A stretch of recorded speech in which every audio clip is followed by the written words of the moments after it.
이 약한 사람들, 못 사는 사람들, 소외된 사람들, 핍박받는 사람들에 대한 본능적인 동정심을 가지고 있었던 분이거든요.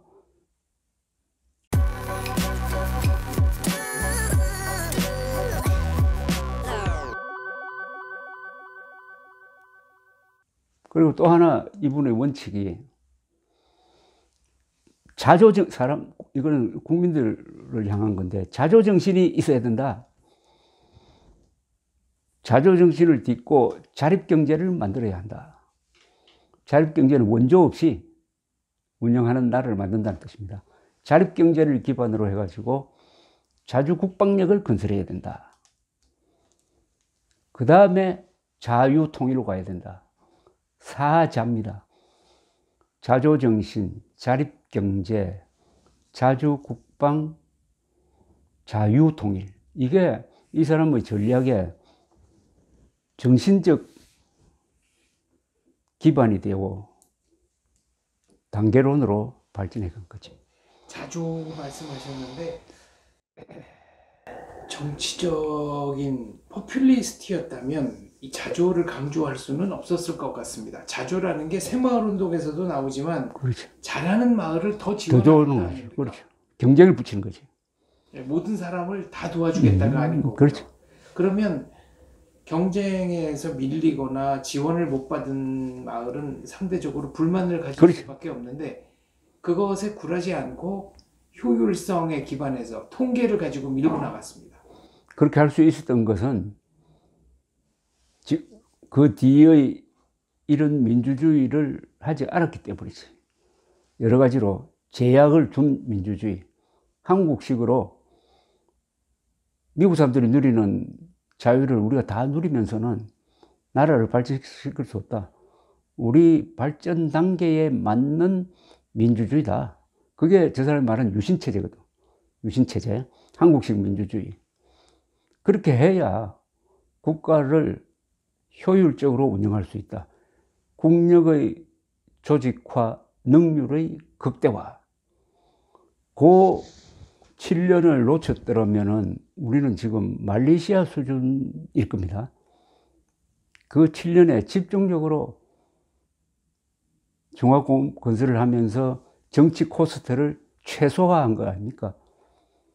그러니까 포퓰리즘이 들어갈 수 없는 그런 체제를 가지고 박정희 18년뿐만 아니라 그 뒤에 전두환, 노태우도 포퓰리스트는 아닙니다.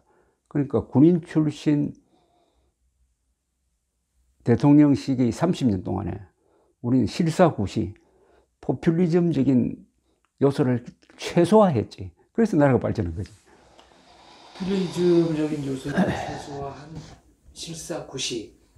이게 한반도 5,000년 역사상 상당히 예외적인 시기가 아닐까 하는 생각도 듭니다. 원래 실사구시는 그 말이 의미하듯이 실은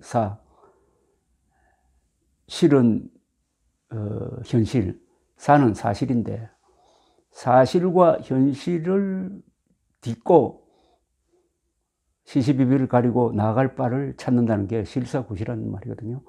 사실 이게 동양에서 그런 정치 철학이 있죠. 동양의 전국시대 때 제나라 관중의 실사구시, 그 다음에 쭉 내려오면은 뭐 한비자라든지, 최근은 이 등소평의 개혁개방이 실사구시 정책이고, 그 다음에 일본의 근대화가 동양적 실사구시, 동양적 실용정치고, 그 다음에 이광요, 그 다음 박정희. 그러니까 동양에 유교적 실사구시 실용정치가 있다고, 실용정치의 흐름이 있다고요. 그런데 아직도 우리 일부 정치인들은 명분론에 과하게 집착하는 듯한 모습을 보입니다. 대중민주주의가 되면은 대부분이 다 포퓰리스트가 되는 거 아닙니까? 표를 얻어야 되니까. 그게 한국에서는 김영삼 때부터 나는 본격화 됐다고 보는데, 그 단계를 늦추었지, 우리는. 최대한 늦춰가지고 김영삼 때부터 포퓰리즘적인 정치가 본격화되는데 다행히 그게 1993년이니까 그 전에 40년 이상을 포퓰리즘 영향을 받지 않는 지도자가 이 나라를 끌어가지고 이렇게 어마어마한 국부를 만들고 인프라를 만들었으므로 그 뒤에 파퓰리스트가 준동을 하더라도 그 피해는 최소화되거나 감당할 수 있게 된 거죠. 박정희 대통령을 본인의 라이벌이라고 여겼던 사람 중에는 필리핀의 마르코스 대통령이 있는데, 선생님 책에 보면은 마르코스가 제도적으로는 더 민주주의를 했을지 몰라도 그것은 일부 기득권 세력끼리의 정치 게임 같은 민주주의였다. 대다수 국민 잘 사는 것과는 아무런 관련이 없다고 쓰셨습니다. 우리가 군사 쿠데타를 해가지고 성공한 그 유일한 나라라고 하는 이유는 우리나라의 군대가 이게 국민 군대거든요. 장교단이. 우리나라 장교단은 수구 반동적 성격의 그런 군대가 아니라고. 예컨대 필리핀의 군대라든지 장교단, 필리핀의 장교단이라든지 파키스탄의 장교단, 이 사람들은 기득권을 지키는 군인이라고. 그러나 우리 군 장교단은 개혁적인 사람들이라고. 오히려 그러니까 그 사람들이 쿠데타를 해가지고 우리끼리 앞으로 장교들이 상권을 다 장악해가지고 특권 계급이 돼가지고 권력을 절대로 놓지 않고 계속 해묵자 했으면 우리나라도 파키스탄 되어버렸죠. 그러니까 이게 출발부터가 달라요. 우리 군대. 그래서 우리 박정희 권력을 뒷받침한 게 우리 군대고, 그 뒤에는 이 문민정부 운운하면서 군의 위상이 많이 지금 엉키고 했는데, 나는 이번 기회에 우리 군인들이 이 역사적 자존심을 회복해야 된다고 생각합니다. 이 세계에서 군대가 이렇게 큰 역할을 한 거는 유례가 없어요. 우리 군의 역할 정도를 한 나라가 굳이 하나만 딱 든다면은 이스라엘이지. 이스라엘 군대. 우리 군은 지금까지 건국의 초석이었어요. 호국의 간성이었습니다. 근대화의 기관차였어요. 민주화의 울타리 역할을 했습니다.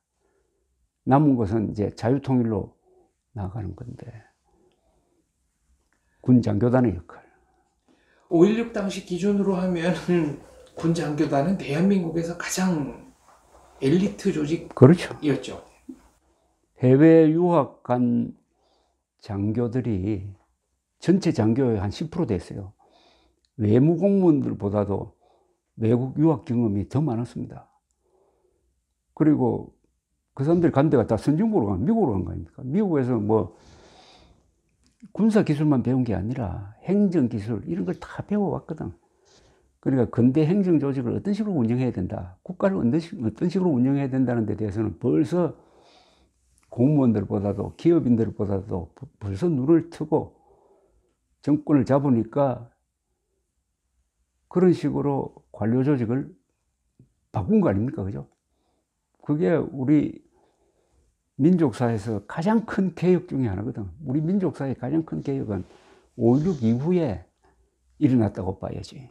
그리고 그동안에 산업공상체제에서 이 글 아는 사람, 과거시험 합격한 사람, 즉 언론인이라든지 학자라든지 법률가라든지 지식인이라든지 이런 사람들이 권력을 잡고 이끌고 오던 한국 사회를 기업인이 큰 소리치고 과학자가 큰 소리치고 군인들이 큰 소리치는 쪽으로 계급혁명을 한 거지. 북한에서는 계급혁명이 이루어지지 않았지만은 대한민국에서는 5.16을 기점으로 해가지고 계급혁명이 일어난 것 아닙니까? 그렇습니다. 그래서 언제 우리나라 역사에서 기업인과 군인이 이렇게 큰 소리 치던 시절이 언제 있었나 이거지. 진정한 계급 해방가가 있다면은 이승만 박정희지 뭐.